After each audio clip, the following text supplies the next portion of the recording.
Khairpur bureau report Ayaz Ahmed سوہو۔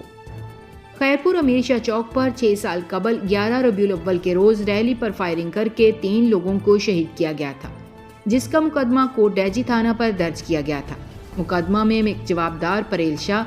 Abdul Salam, Shaman, سرور، عبدالرحیم اور دیگر کے اوپر درج ہے، جس کا کیس خیرپور کے انسداد دہشت گردی کی عدالت میں چل رہا تھا،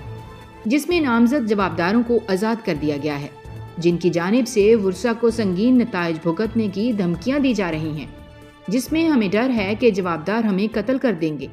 جس کے لیے آج ہم احتجاج کر رہے ہیں۔ احتجاج کی قیادت سلیمان برڑو، نور محمد برڑو، سلطان برڑو، بلاول برڑو، قربان برڑو اور دیگر کر رہے تھے۔ مظاہرین کا کہنا تھا کہ کچھ لوگوں نے بھاری رشوت لے کر ہمارا کیس خراب کر دیا ہے، جس کا ہمیں خدشہ تھا، جس کے لیے ہم نے ہائی کورٹ سکھر میں درخواست بھی دی تھی، جس پر عمل نہیں کیا گیا۔